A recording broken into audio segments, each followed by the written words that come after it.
Bien, je suis Jacques Vaillant de l'université Grenoble-Alpes et donc j'ai le plaisir de présenter à Singapour ce poster sur le sujet de la fibromyalgie.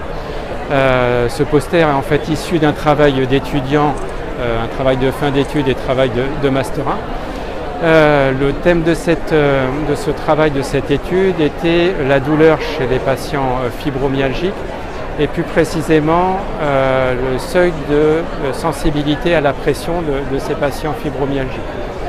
Donc à partir d'une population de 14 patients fibromyalgiques et 35 patients sains, nous avons pu confirmer les études précédentes, notamment l'étude de Maquet, qui avait démontré que le seuil de sensibilité à la pression est plus bas chez les sujets fibromyalgiques, c'est-à-dire qu'avec une pression plus basse, ils ressentent une douleur.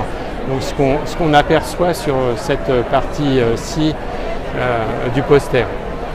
L'autre élément qu'on a pu déterminer, c'est qu'il y a bien une corrélation entre la pression exercée et la sensation que vont avoir les patients, et là encore avec la même méthodologie, donc utilisant à la fois un dolorimètre pour exercer la pression et une échelle visuelle analogique pour évaluer la sensation ressentie. Nous avons montré qu'à la fois chez les sujets sains et les sujets fibromyalgiques, on a une corrélation entre la pression exercée et la sensation ressentie par le sujet.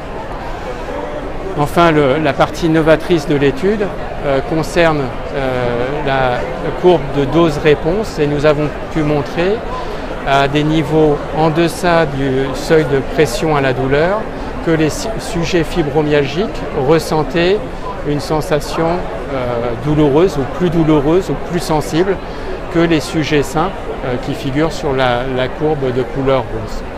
La conclusion qu'on peut porter à cette étude, c'est que la courbe dose-réponse peut être un élément pour évaluer de manière plus fine la sensibilité infradouloureuse chez ces patients.